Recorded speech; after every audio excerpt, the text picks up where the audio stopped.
Hi, everyone, and welcome to this next installment in my Precalculus video series. In this video, we're going to revisit something that we've discussed previously, and that's solving triangles.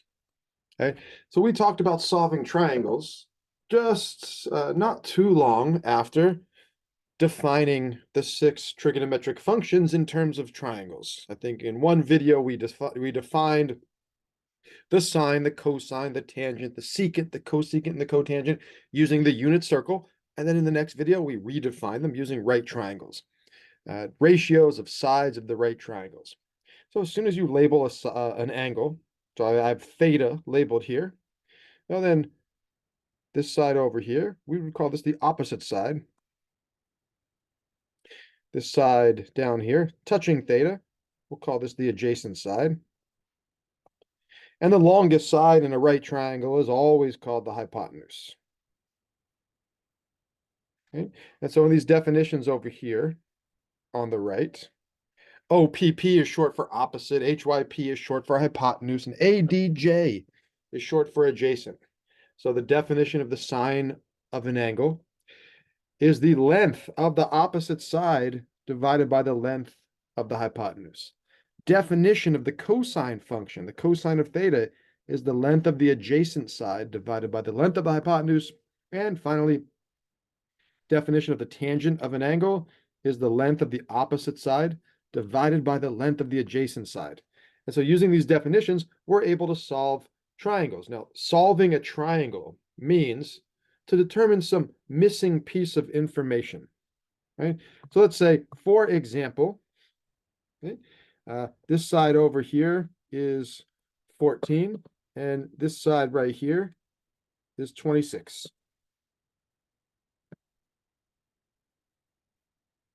What is theta?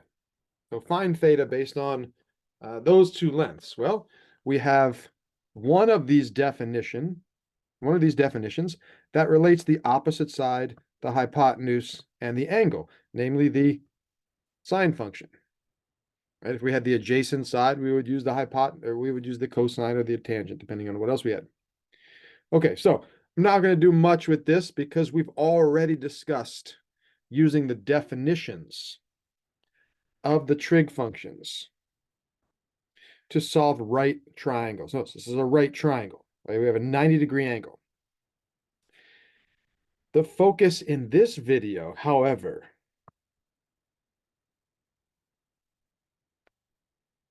are these non-right triangles. Right? Triangles that do not have a right angle. Right? Still the same problem. Solve the triangle. So find a missing side or find a missing angle or find something based on some other known information. Right? Now, we can't use definitions. So if I go back to the previous slide, these definitions involve hypotenuse, right? The only triangles that have a hypotenuse are right triangles, right? So if we don't have a right triangle, we don't have a hypotenuse. If we don't have a hypotenuse, we can't use the definitions of the trig functions. So we need a different method. Now we can still utilize right triangles by splitting this into two. So if I drop down a vertical line here, so that forms a right angle. And this is going to be the height of the triangle. This is the height. So now we've got two right triangles. We've taken this one triangle and split it up into this right triangle over here on the left.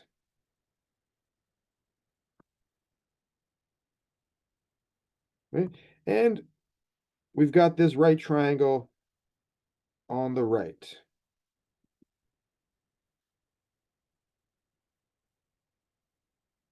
Those two triangles have something in common, right? Well, they have a couple things in common. One, they're both right triangles. They both have a 90-degree angle. And they also both have the same height. They both have the same height.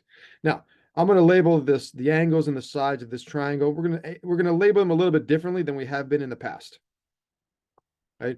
We've been using lowercase Greek letters, alphas, betas, gammas, thetas, for labeling our angles on the unit circle and on the right triangles.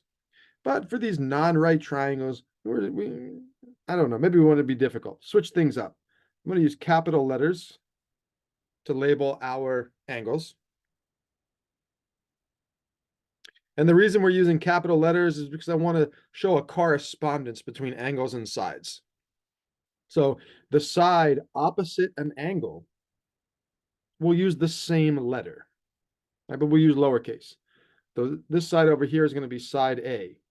So notice, angle A, side A. Side A is opposite angle A. Here's angle B. So side B is over here. This is angle C. So side C is down here. That's a lowercase c. All right, so we've got lowercase letters, and that C is not just the green part. That lowercase c is the whole bottom horizontal base of this triangle. Right, so we got 3 capital letters for angles, 3 lowercase letters for the lengths of sides. And we cannot use the definitions of the trig functions on the whole triangle because that's not a right triangle. There's no hypotenuse, but we can use the definitions on the green half. And we also could use the definitions on the blue half. Right? So let's look at angle A. Angle A. Well, the sine of angle A is equal to the opposite over the hypotenuse. Right? Opposite hypotenuse. So that's going to be H over B. H over B. And if we look down here at angle B, capital B over here on the bottom right, the sine of B, sine of angle B, is equal to opposite over hypotenuse, right? Same opposite side. So H over, in this case, the hypotenuse is A.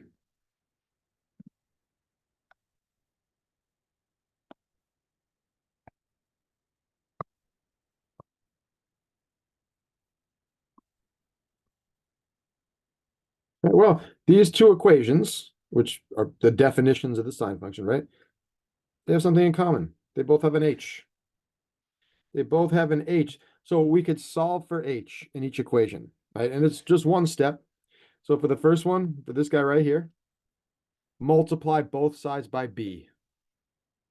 Multiply both sides by B. So you'll get B times the sine of A is equal to H. And the other one, this one down here, if we multiply both sides by A, we get A times the sine of B is equal to H. All right, so now we have this, we have a relationship here. If this is equal to H, and this is also equal to the same H, then the left side of the top equation and the left side of the bottom equation must be equal.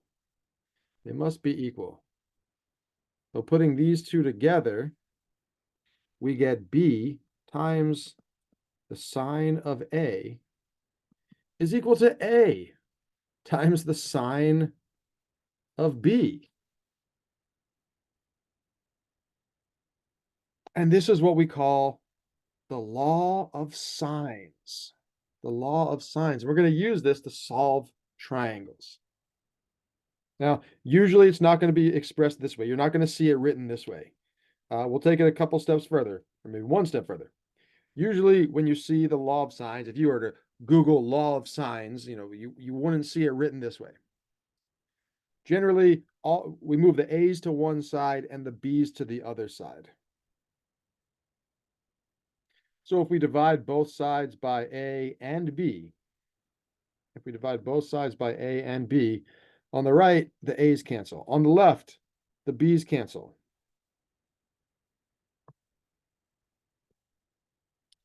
So you get sine of A over little a is equal to the sine of B over little b. And this is usually how the law of sines is expressed. Now, the way I labeled this triangle, I put the C up top and the A and the B on the bottom. I could have put the A on the left and the B on top and the C on the right. So I could get the same relationship if I work with the A and the C, or if I work with the B and the C. So we can extend this one more to one more part of the equation. Let me go to the next slide. So here's what we got on the last slide, the A and the B. But the law of sines, it's actually going to be this equation. Sine of A, right? Remember, capital letters A, B, and C are angles. Lowercase a, B, and C are side lengths, lengths of sides of the triangle. All right, so sine A over A equals sine B over B equals sine C over C. So we could label the triangle A, B, C, right? We could label the triangle, I could put A over here, B up here, C over here. It doesn't matter. Put the A up here, the B over here, the C over here. That doesn't matter as long as wherever you label A, side A is opposite, right? So if you call this angle A, this has to be side A. If you call this angle A, this has to be side A, right? And if you call this angle A, this has to be side A. So you just have to be consistent, right? The corresponding side is going to be opposite the angle of the same name. Okay, so what is this used for? What is the law of sines used for? It's very targeted. It's very specific. Solving non-right triangles. Actually, you could use it for right triangles as well. It's just easier to use the definitions for right triangles. So we're going to use definitions when we're working with right triangles. Sine is opposite of hypotenuse, right? SOHCAHTOA. Sine is opposite over hypotenuse. Cosine is adjacent over hypotenuse. Tangent is opposite over adjacent. So if there's a right angle, we use the definitions. If there's not a right angle, we will try to use the law of sines. We'll try to. It doesn't always work. It doesn't always work. And actually, the next video after this is what we do when the law of sines doesn't work. So we'll talk about when it works, when it doesn't. But basically, we're never going to be working with all three parts of the equation at once. We're either going to be working with just the A's and the B's, or just the A's and the C's, or the B's and the C's. All right, so we're going to be using one of these. We're either going to be using this version of the law of sines, this version, or this version, right? A and B, A and C, B and C. It depends on what we have, what we're working with, what's unknown. We still have to work through a few problems, so we'll get there. Now, there's a couple of drawbacks. One of them is that the law of sines doesn't always work. The reason it doesn't always work is because, let's just look at this first one, right? You've got two angles and you've got two sides. That's four variables. Four variables.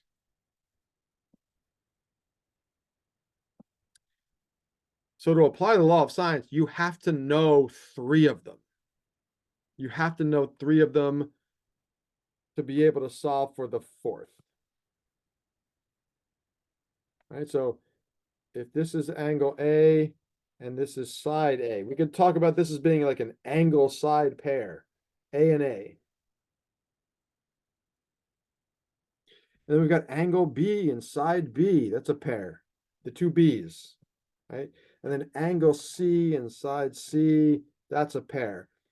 To use the law of sines, you've got to know one pair, right? Whether it's both of the A's, both of the B's, both of the C's, it doesn't matter. You just have to know one pair.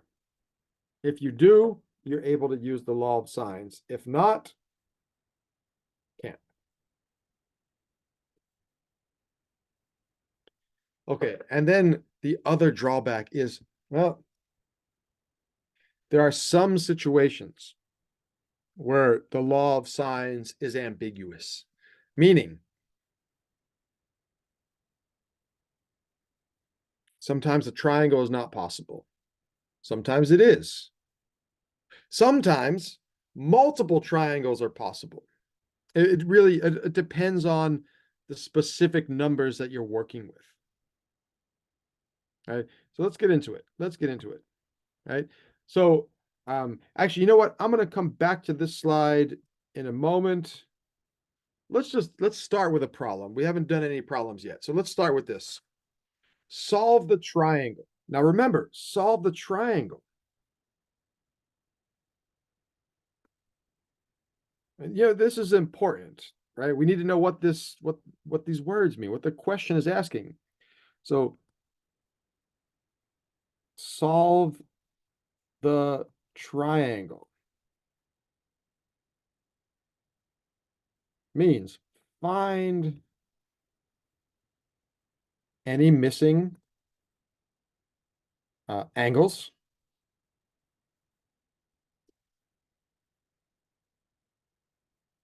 and find any missing sides.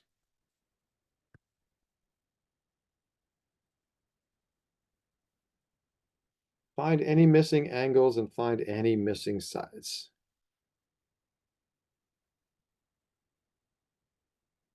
All right, so let's see what we're working with. We've got, so let me label, I'm going to just consistently label A and B on the bottom, angle A, angle B, and then angle C on top. All right, so this is side A over here, this is side B, and this is side C. I'm going to draw the same generic triangle for every problem, right? So a good first step is just sketch a triangle, label what you know, and then deal with what you don't know. So we're given angle A is 114 degrees, right? Angle C is 20 degrees. And side C is 130. 130 something, whether it's feet or centimeters or millimeters or inches, it's units, right? 130 units.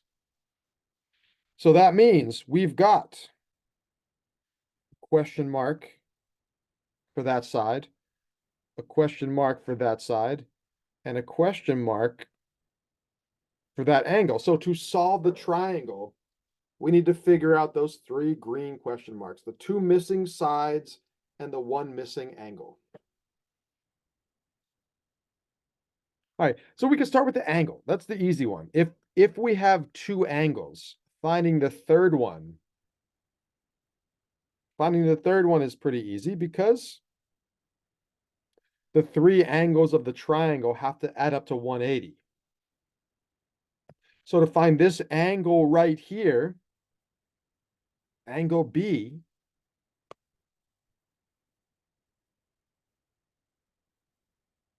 well, that's going to be 180 minus the other two, right? The three angles have to add up to 180.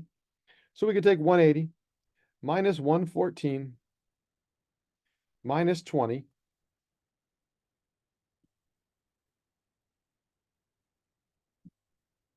Whatever's left over is that last angle. I think there's going to be 46 in this case, 46 degrees.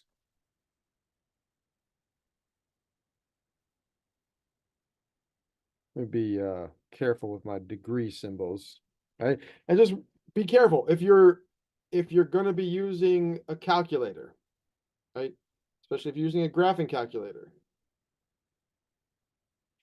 Make sure you're in the right mode, right? So go into mode and make sure if the problem is working with degrees, you're in degree mode and not radian mode. So in this class, in these videos, we've definitely swapped back and forth between radian and degree multiple times. So in this case, we want to be in degree mode. Okay, so that's one of the three parts of our answer, right? To solve the triangle, we need to find three things. And we've got one of them. That's this question mark right here. So that's going to be 46 degrees. Right? So now we got to solve for these two sides, A and B. Doesn't matter which one you do first. Find A or find B. Doesn't matter. I'm going to find A just because A comes first in the alphabet. All right. So now,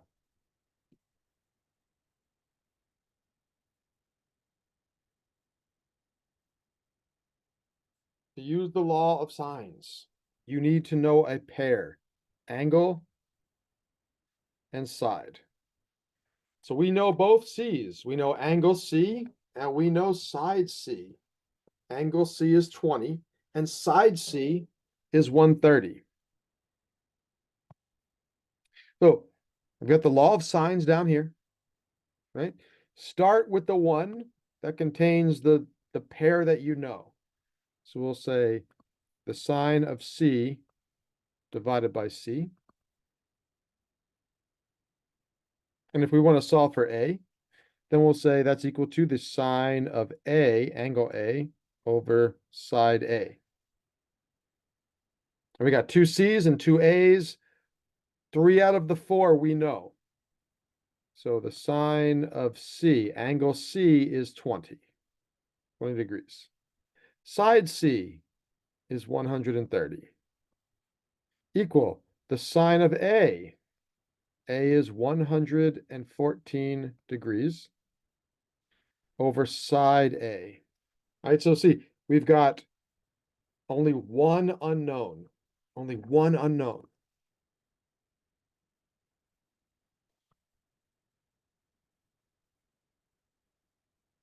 We want to solve for A. I guess maybe the easiest way to go about this is to cross multiply.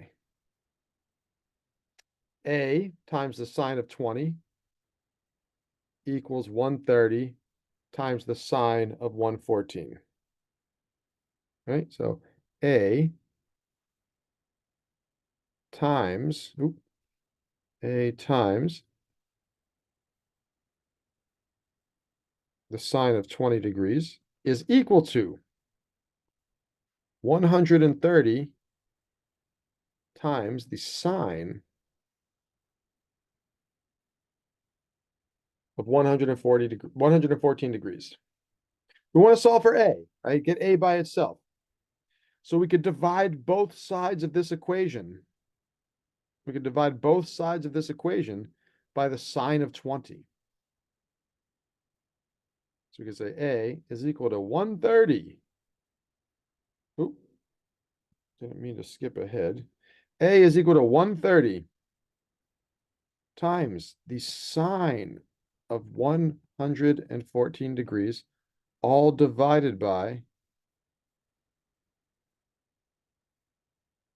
the sine of 20.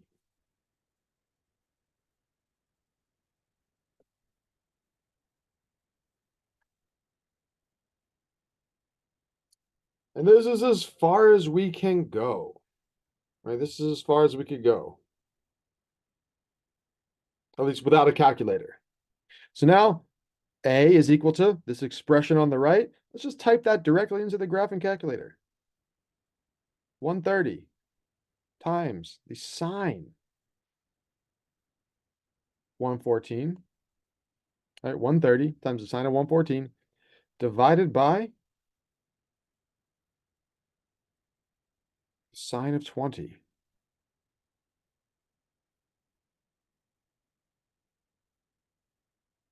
I'm going back to the problem. Round the lengths of sides to the nearest tenth.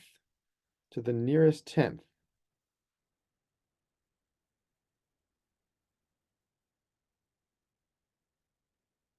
All right, so it looks like side A is going to be 347.2.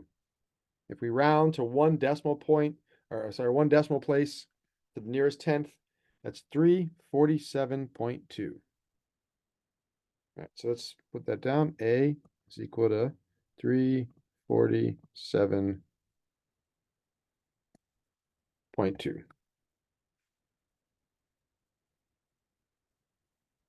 All right, so I'll replace that green question mark next to A.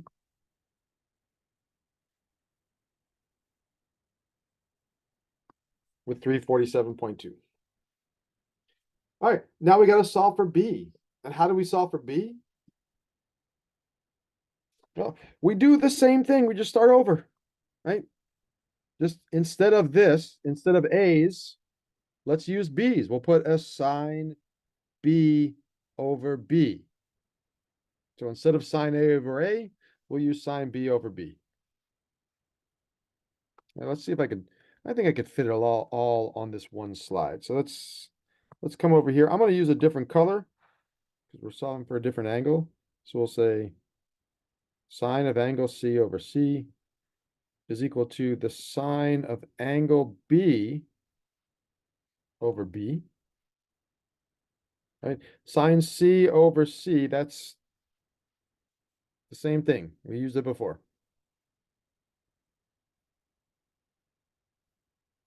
Right, so that's the sine of 20 degrees over 130 is equal to the sine of B, angle B is 46. So sine of 46 degrees over B. We'll do the same thing as before.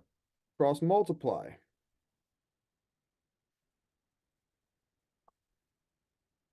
All right, cross multiply. So B times the sine of 20 is equal to 130 times the sine of 46. Or if we divide again, just like we did before, divide by sine 20 both sides, right?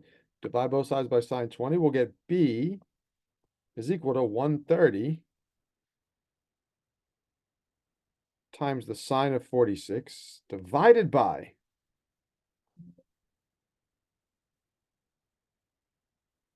the sine of 20.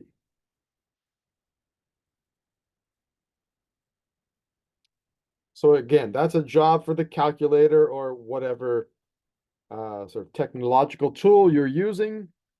I've got the TI-84, and so we're just going to use that. 130 times, in this case, the sine of 46.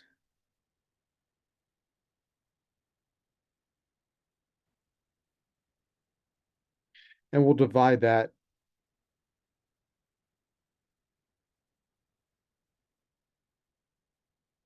by the sine of 20. And we get rounded to the nearest tenth or to one decimal place, 273, and we'll say 0.4.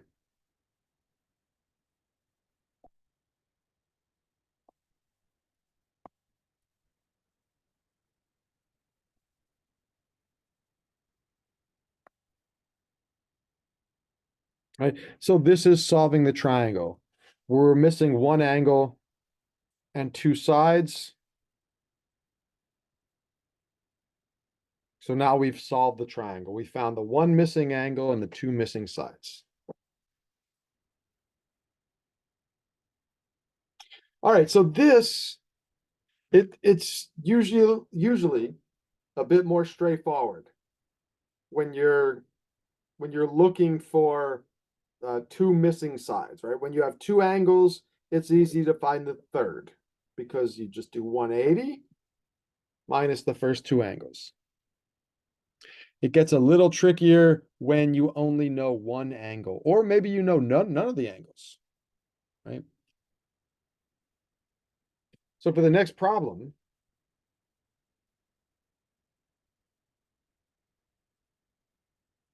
number two sides and an angle of a triangle are given.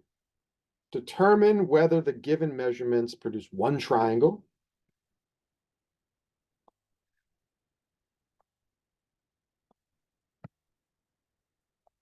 right?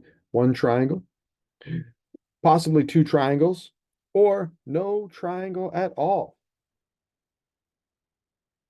Then we want to solve the resulting triangle. So let me give you some specific numbers to work with. Let's go with, let's see.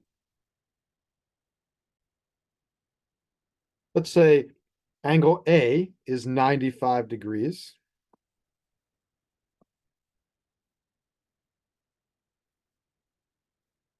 Angle A is 95. Side A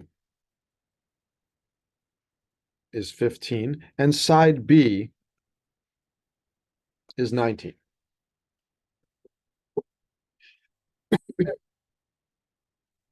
Now, you can't just grab any three random numbers and say make a triangle. It's not always possible.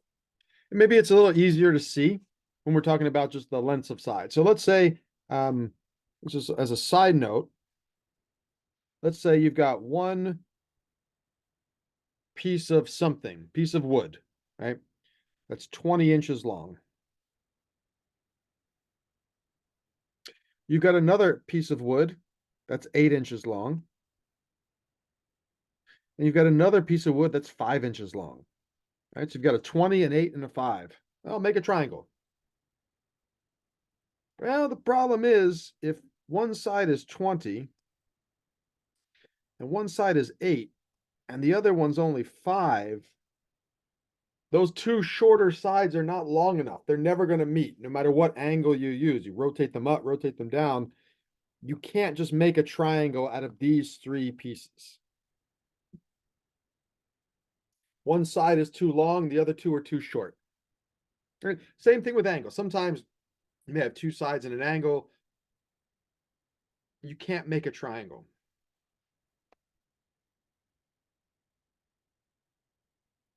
So there may be no solution. So it says like solve the triangle. Well, maybe there is no triangle. Maybe there's one. Maybe there's two.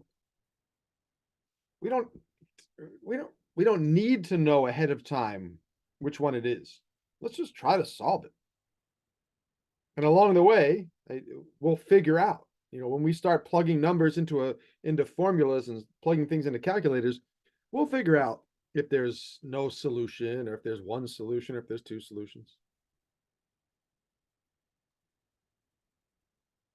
Let me go ahead, label this one the same way. A, B on the bottom, C on top. So side A, side B, side C.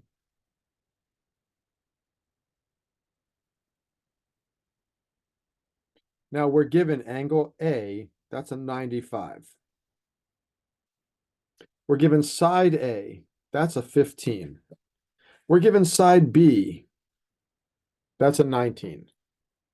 So we refer to this type of problem as an SSA, side angle. Two sides, but you don't know the angle between them, right? We have side A and B. Between A and B would be angle C. We don't know angle C, right? So we don't know the angle between the two sides. We've got a side, and an angle. This is the case when you have two sides and you don't have the angle between them. This is the situation where you might have an issue. You might have no solution. You might have one solution. You might have two solutions.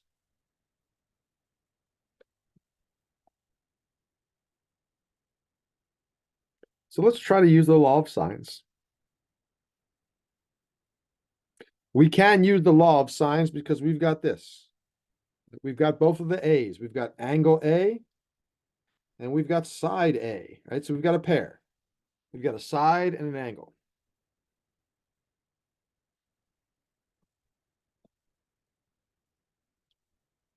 So we could say the sine of A, which is 95, over side A, which is 15, is equal to, well, what do we want to do? Now what do we want to do?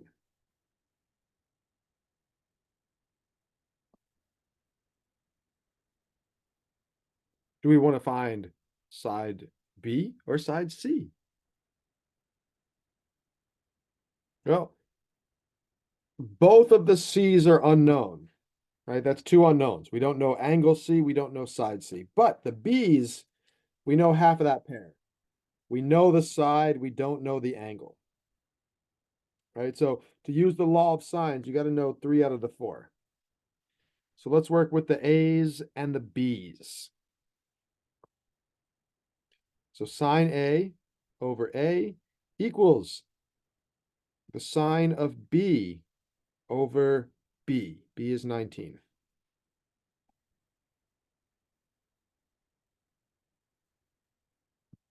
So we'll do just like we did in the last problem. We'll cross multiply.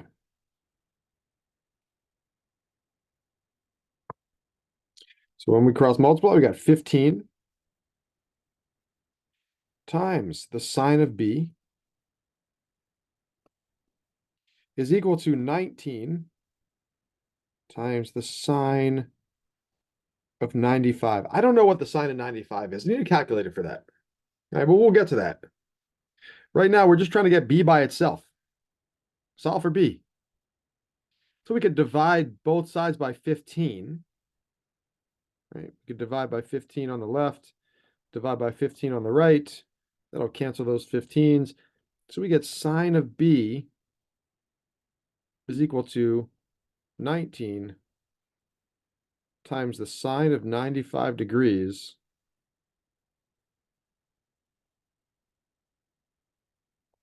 over 15. Well, what is this? Approximately, what is this? I have no idea. Let's plug it into the calculator. All right, so we got 19 times the sine of 95 degrees, I'm in degree mode, divided by 15. Oh, so it's about 1.26. About 1.26. We haven't solved for B. It's still sine of B, right? So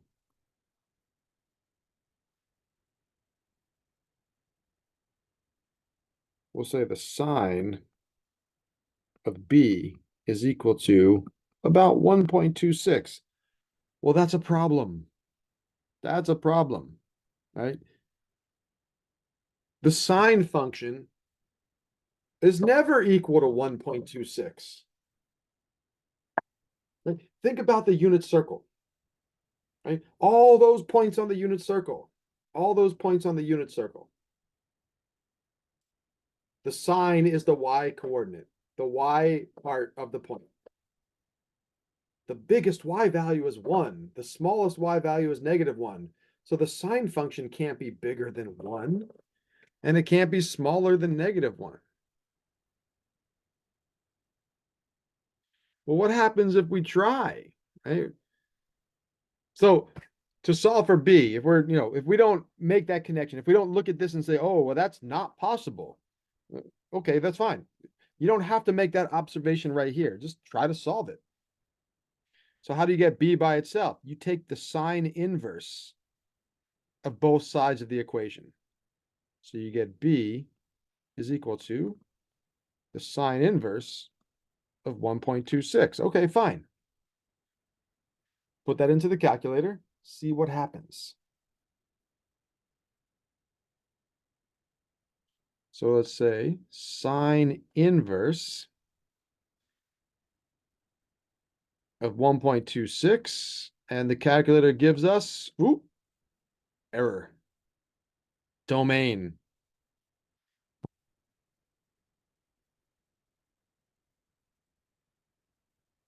1.26 is not in the domain of the sine inverse function because it's not in the range of the sine function,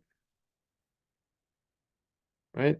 So it turns out the sine inverse of 1.26 does not exist because the sine of b equals 1.26 has no solution.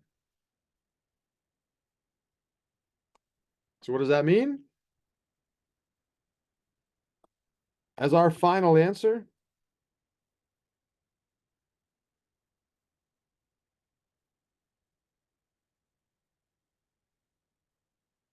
no solution. You cannot make a triangle out of these three numbers. It's not possible.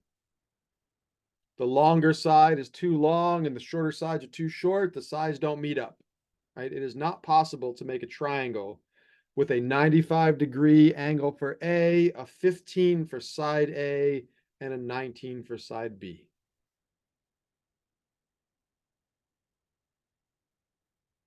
All right, so now I'm going to split this video up into two parts. I want to do the sort of the generic problems in this part of the video, and then I'll stop, and then I'll hit record again, and we'll do a couple of word problems, right? So we'll do word problems on one part, non-word problems on the other.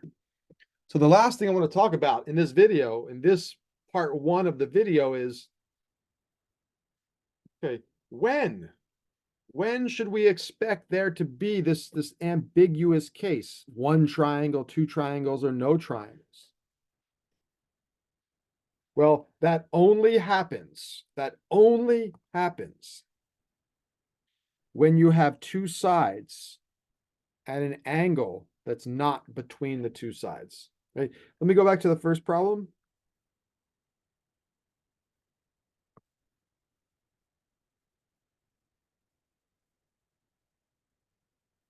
Right? We're given two angles and one side. All right, so for this first problem, we were given angle A, we were given angle C, and we were given side C. All right, so we could call this angle, angle, side. Two angles and another side, but the side is not between the angles.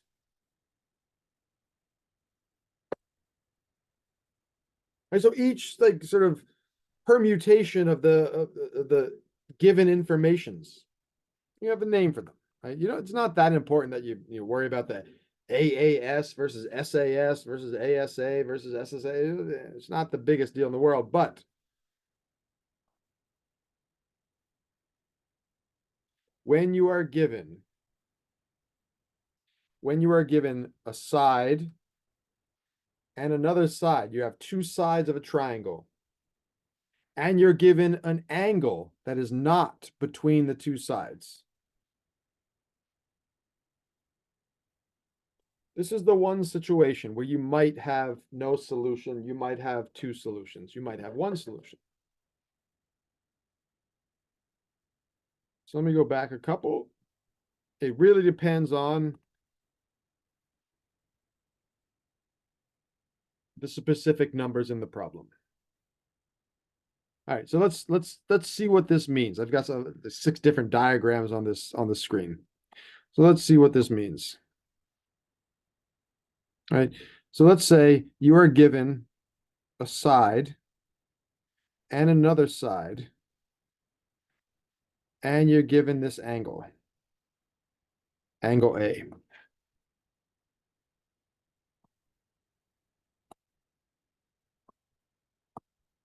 Right?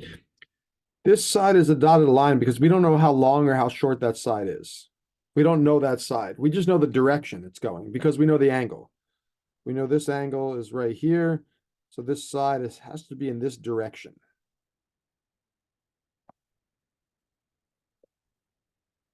This side right here doesn't have to point in that direction, right? This side, think about this angle here, we don't know, right? So this side could swing that way or that way. It doesn't matter.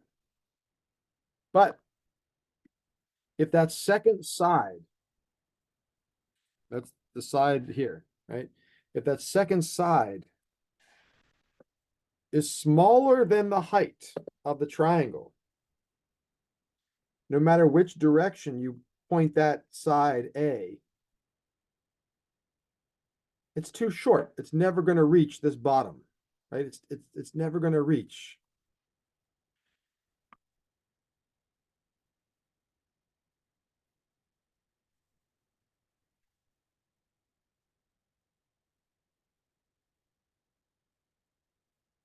So when the second side is smaller than the height of the triangle,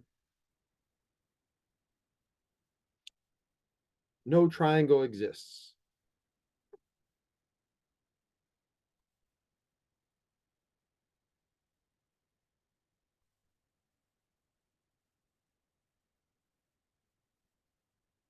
All right, but keep in mind, like you don't have to worry about what is A, what is H, is A less than H. It doesn't matter. You don't have to like sort of analyze the problem and see if it, if it fits this model.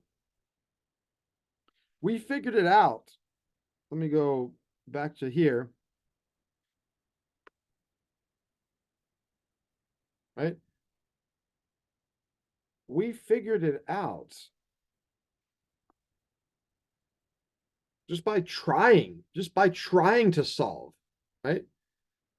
We took the given information, which is over here. We took the given information.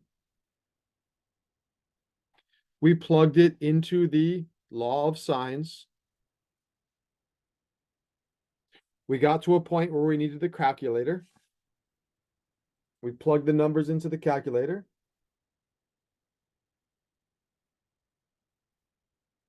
Right? And we ended up with an error. We ended up with an error. We said the sine inverse of 1.26, enter, and we got error. So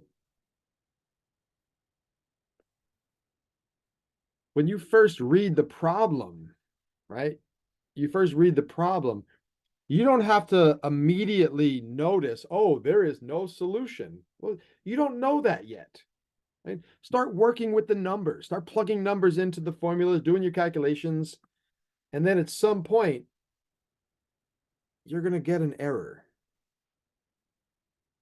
And that tells you there's no solution.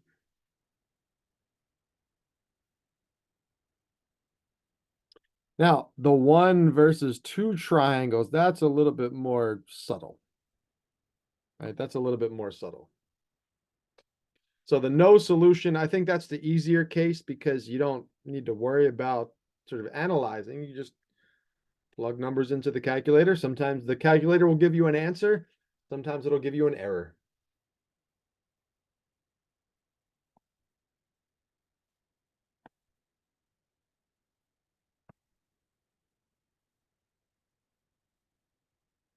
Now,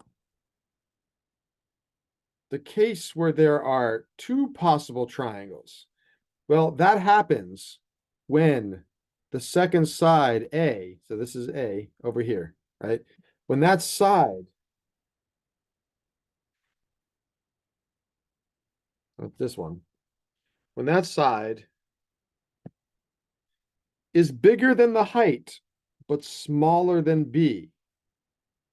So you could think about rotating it in this direction, left, this direction, right.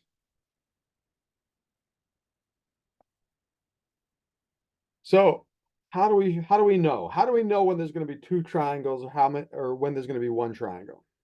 Well, it really comes down to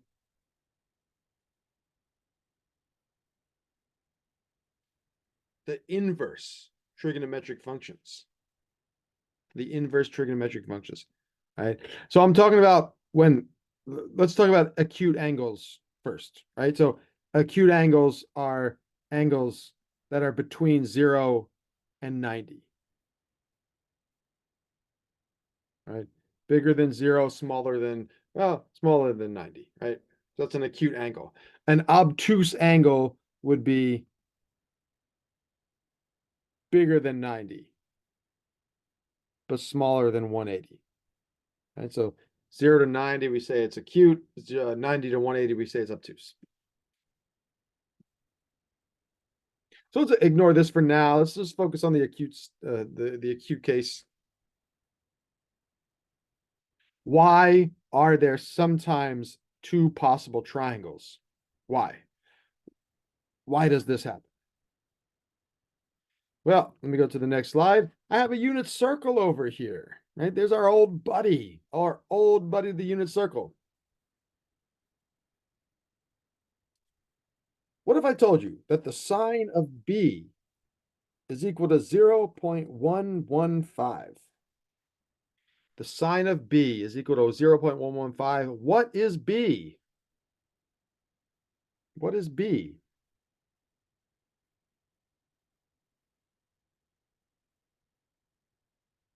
We're talking about the sine. So on the unit circle, the sine values are the y coordinates of the terminal points. So somewhere over here, there's a point that is like x, comma, 0.115. Right? It's something, comma, 0.115. And there's some angle over here, and this angle is B. Right? The sine of B equals 0.115. The 115 is just a random number. I just pulled it out of nowhere, right? There's nothing significant about that. But if we said the sine of B is 0.115, well, we got to find, there's a terminal point on the unit circle where the y coordinate is 0.115. And the angle that puts you there is B.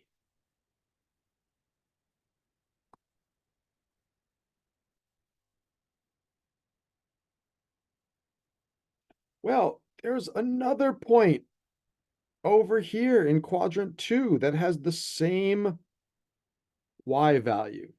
So that's going to be the point negative x, comma, 0.115.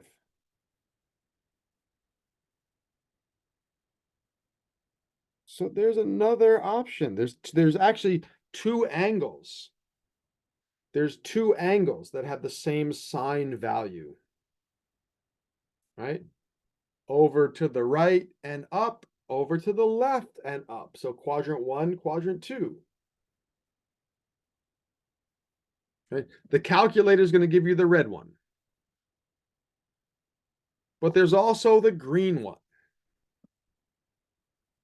And that green one is going to be 180 minus B. Right? They're supplemental. They're supplemental.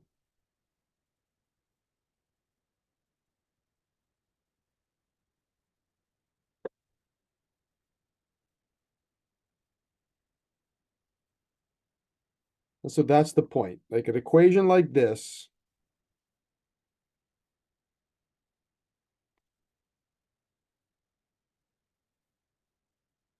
has two solutions.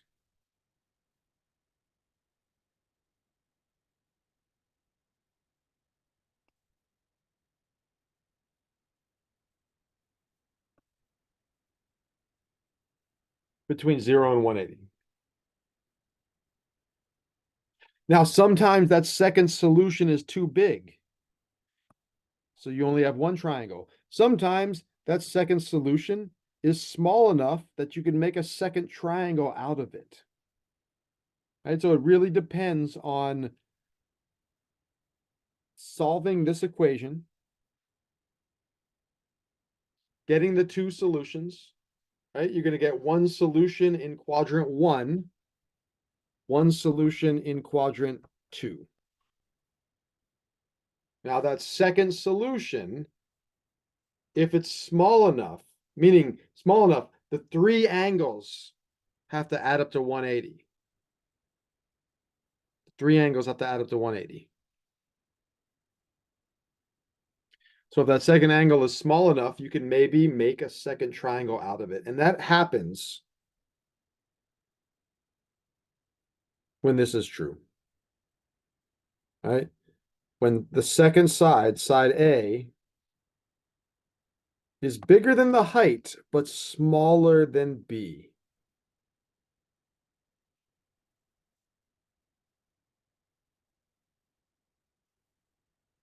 Okay. So now the next thing to do from here, I think, would be to actually apply this, do some word problems. So I'm going to stop the video here, right? I've got a couple more problems I wanted to do. Couple of word problems. So I'm going to save those for part 2 of this video. So part 2 is going to pick up exactly where this one leaves off. All right. I hope this was helpful, and I'll see you on the next one.